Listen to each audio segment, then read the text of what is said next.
Estamos iniciando mais uma aula do estudo da série psicológica das obras da benfeitora Joana de Ângelis. E hoje vamos iniciar as aulas sobre as virtudes da alma. E nessa primeira aula vamos entrar diretamente no assunto, vamos falar sobre virtude. Para iniciarmos, vamos trazer o pensamento da benfeitora Joana de Ângelis, que está no livro Momentos de Consciência. Ela nos diz assim: a repetição dos atos gera hábitos, e estes tornam-se memórias e passam a funcionar automaticamente. Vamos prestar atenção no que a benfeitora está nos ensinando aí. Tanto a virtude quanto o vício são sedimentados e estruturados no mundo psíquico do indivíduo, não de um dia para a noite, mas durante um longo período vivencial. Deve haver uma repetição de comportamento. E nós sabemos que nós só repetimos um comportamento quando esse comportamento nos dá prazer. Então, o prazer, vamos dizer assim, é o paladar dos sentimentos. Com o tempo, o comportamento repetido se tornará um hábito, uma inclinação, pois todo hábito é uma tendência, uma inclinação, um condicionamento no psiquismo do próprio indivíduo.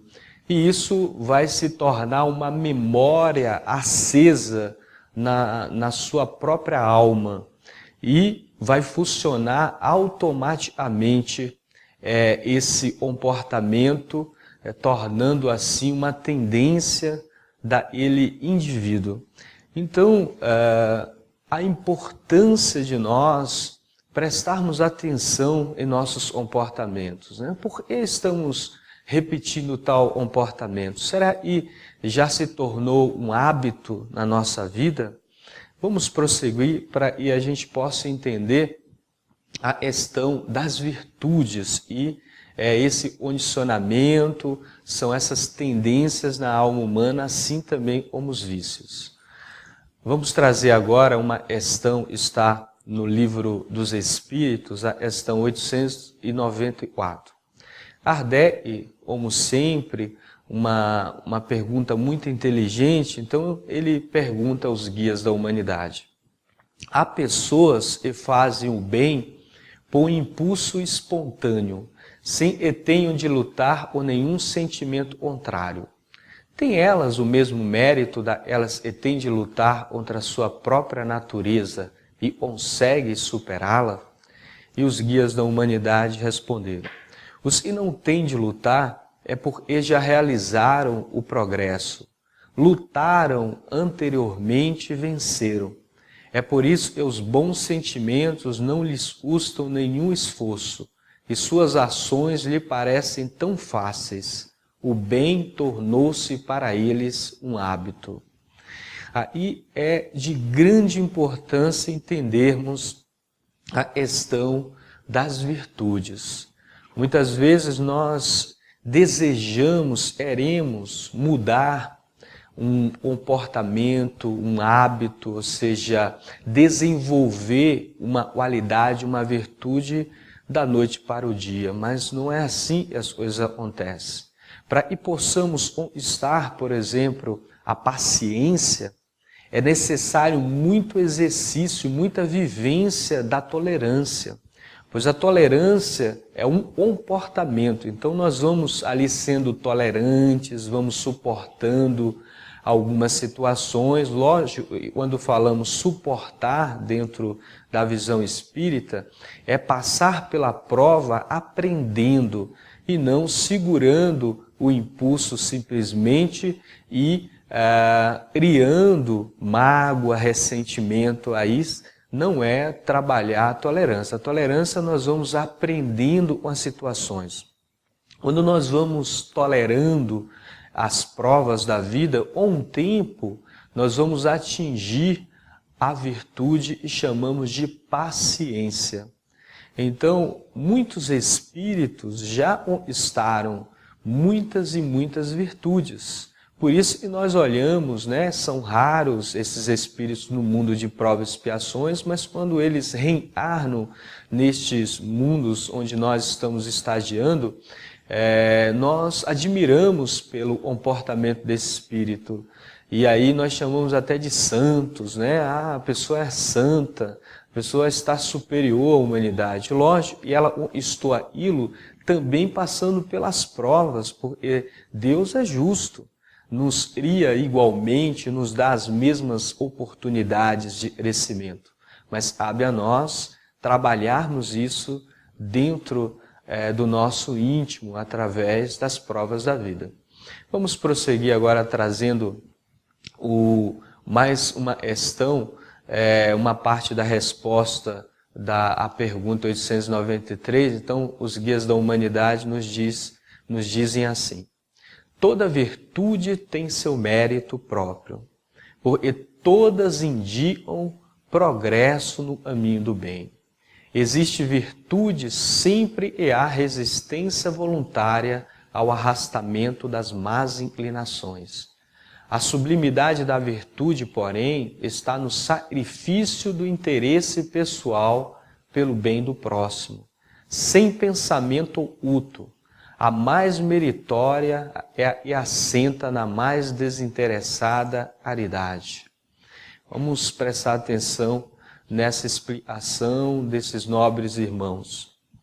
Eles nos dizem que toda virtude tem um valor para o crescimento do espírito, pois a virtude ali está sendo desenvolvida como uma luz clareando o caminho daquele ser, né? Uma luz na sua alma.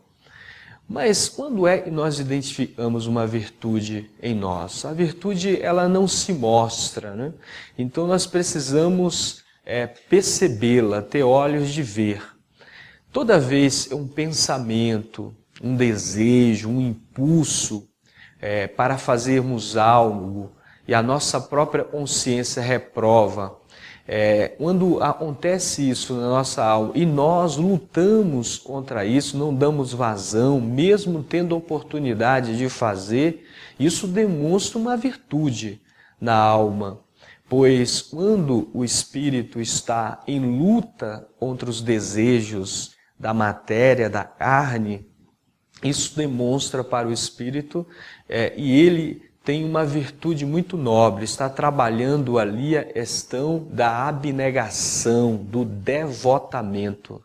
Lógico, e não está desenvolvido em toda a sua plenitude, mas o Espírito está demonstrando isso.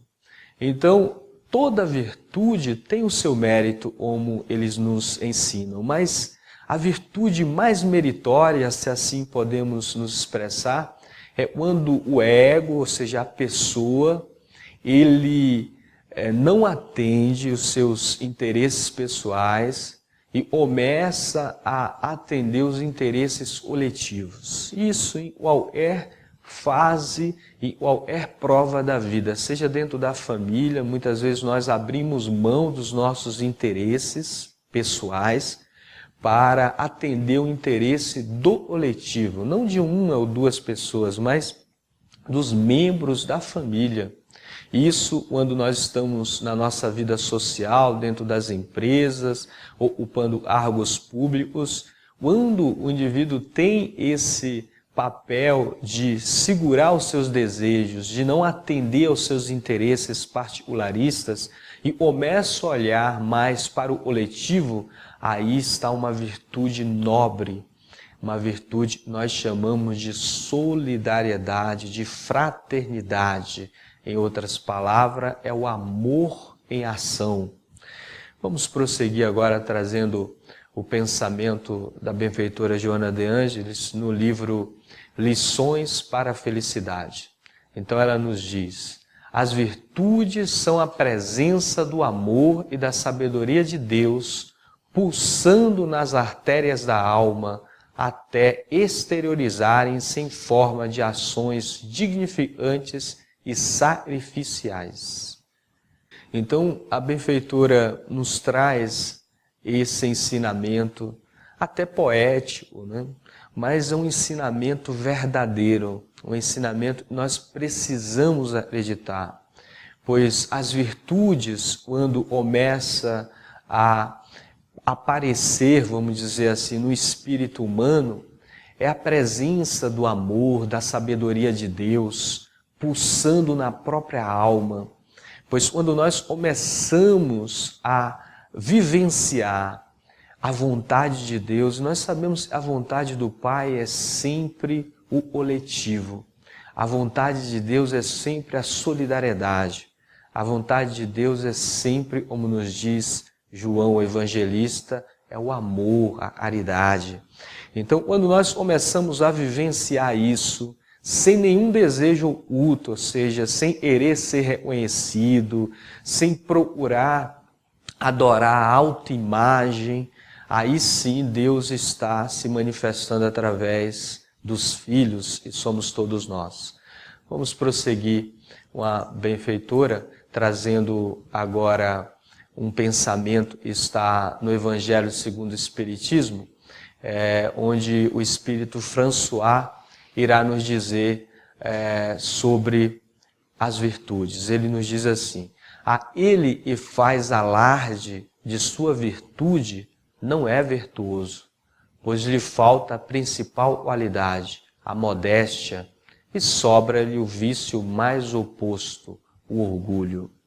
Aí o Espírito François já é bastante direto para que possamos compreender.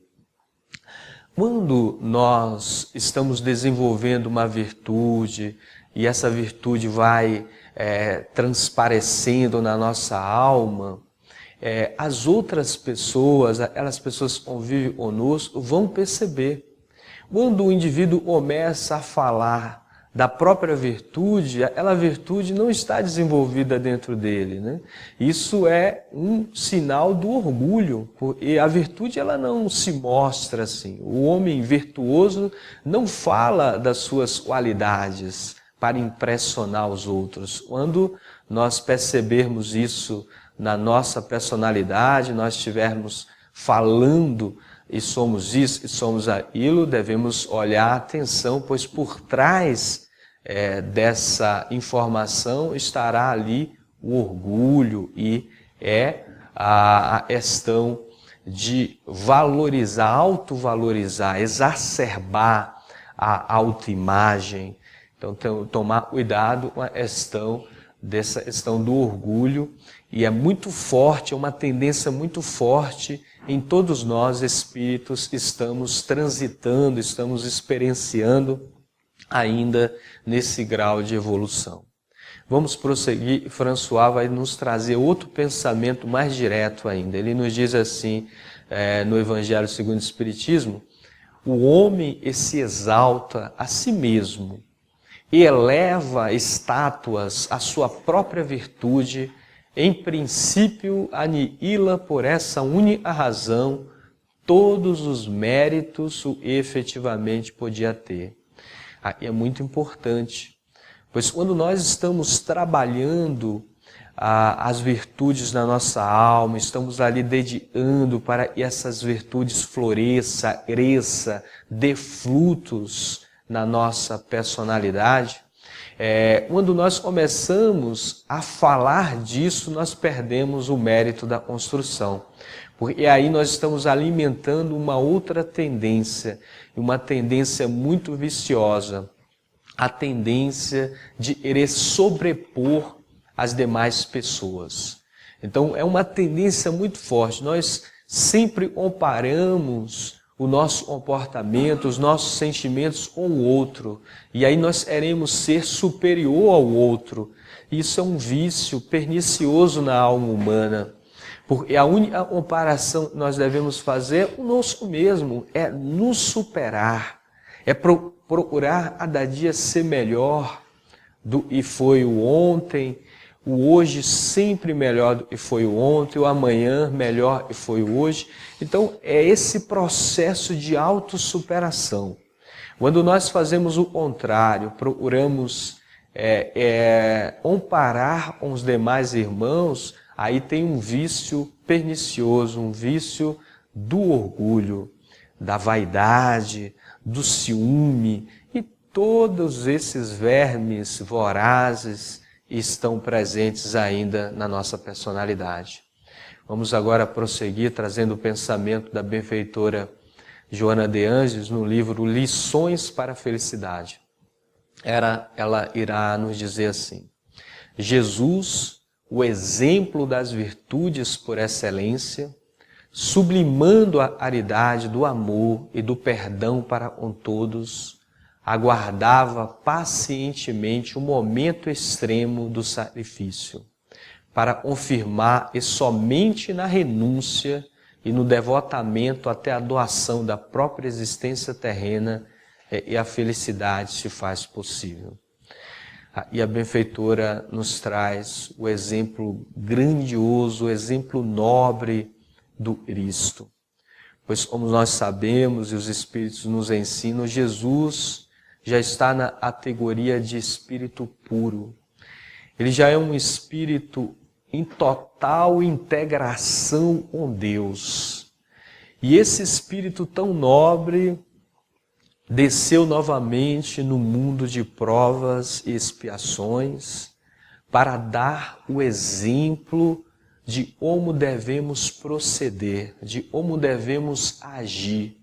Mesmo ele sabendo, e nós naquele momento a humanidade não entenderia, ou seja, tinha várias consequências da sua atitude, e ele sabia e poderia sim ser morto, ele aceita a tarefa, pois quem ama não se preocupa com seus interesses, e sim um interesse coletivo.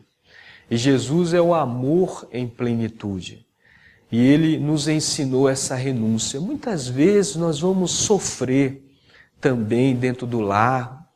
Muitas pessoas não vão nos reconhecer, não vão reconhecer o que nós estamos fazendo ali. Mas isso não importa, porque quem ama não procura reconhecimento. Devemos sacrificar às vezes os nossos interesses, renunciar a alguns desejos que nós temos para que o bem possa prevalecer. E assim dentro dos ambientes sociais, até dos ambientes religiosos, que somos ali provados, testados, estamos em determinado trabalho, e aí se nós formos colocar os nossos interesses, aquele trabalho irá ser prejudicado.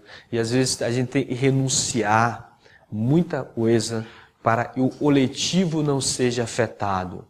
Esse é o verdadeiro amor. Mas quando nós fazemos isso, alguém está olhando por nós, é Deus. E nesse terreno espiritual irá nascer as virtudes da alma, pois o Pai prepara sempre os filhos para ajudar os próprios irmãos. Então, o filho, quando vai ganhando uma maturidade espiritual, ele se preocupa com a família e não mais com seus próprios interesses. E possamos desenvolver a cada dia essas virtudes na nossa alma. E vamos finalizar e lembrando aquilo que nós iniciamos nessa aula aí. Nenhuma virtude se desenvolve de um dia para a noite. É necessário muito trabalho, muito suor, muita lágrima para que possamos lá na frente sorrir e possamos estar a felicidade. E assim seja, graças a Deus.